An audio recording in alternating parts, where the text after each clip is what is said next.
May bagong asuntong kakaharapin ng mga dating DPWH engineer na sina Henry Alcantara, Bryce Hernandez at JP Mendoza. May kaugnayan pa rin ito sa mga anomalya sa proyekto kontra baha. Saksi si Joseph Moro. Panibagong reklamo ang kinakaharap ng mga dating DPWH engineers sina Henry Alcantara, Bryce Hernandez at JP Mendoza sa Department of Justice kanina. Naghain ng Bureau of Internal Revenue ng reklamong tax evasion at iba pang paglabag sa National Internal Revenue Code of 1997 na may parusang kulong na pwedeng umabot sa 10 taon. Ayon sa BIR, nagsagawa sila ng lifestyle check sa 3 dating opisyal at siniyasat ang kanilang financial transactions, mga ari-arian, business interests at tax returns.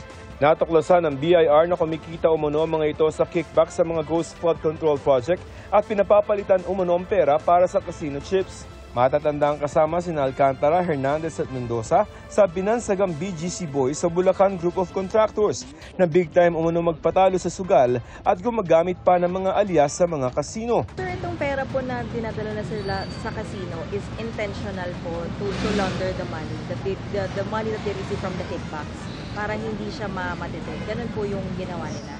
Mukhang yan ang parang opinion nung nagkaroon ng pagdinig dyan sa Senado. So hindi natin masabi kung ano talaga ang totoong intention. But as far as we're concerned, kahit ano pa ang intention yan ay may liable na sila for tax evasion dahil whether yan ang purpose niyan o kung ano man hindi na importante yun. Dahil ang importante meron silang perang ganyan. Bukod pa yan sa mga mamahaling sasakyan at iba pang ari-arian na hindi raw tugma sa deklaradong pinagkukunan nila ng income. Ang titingnan lang talaga natin kung tugma ba ang mga revenues sa mga ginagastos at mga ari-arian nila at kung hindi nagbayad ng tamang buwis ay yan ang habulin natin. Dagdag ng BIR, aabot sa 1.6 billion pesos ang kabuuang buwis na kanilang sinisingil, 903 million pesos kay Alcantara, 593 million pesos kay Hernandez at 180 million pesos kay Mendoza. Para yan sa mga taong 2020 hanggang 2024. Ang tax evasion kasi is criminal, pero iba yung tax liability nun. So kunyari, sabihin na natin na ma-acquit sila, it doesn't mean na hindi yan kailangan bayaran. As far as the tax liability is concerned, ngayon pa lang sisingilin na namin yan.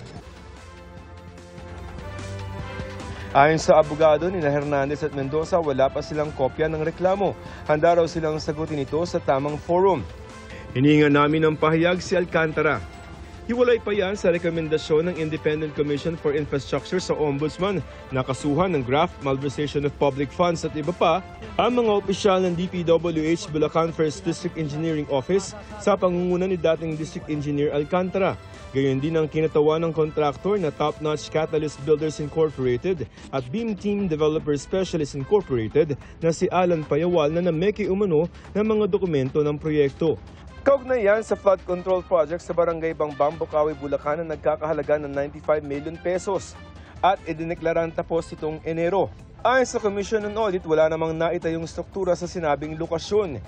Hinihingan namin ng pahayag ang mga inirekomendang kasuhan ng ICI. Ayon kay ICI Chairman, Retired Justice Andres Reyes Jr., wala pa silang nakitang koneksyon ng mga mambabatas sa proyektong ito, kaya puro kontraktor at engineer ang inirekomendang kasuhan. So there is definitely a connection, but we still have to establish the connection.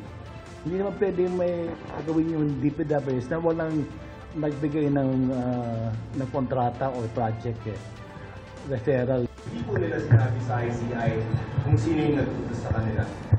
Hindi, nagbigay sila ng mga pangalan. But hindi lahat siguro. O baka yun lang alam nila. I don't know if they're withholding or what. Para sa GMA Integrated News, ako si Joseph Morong, ang inyong saksi.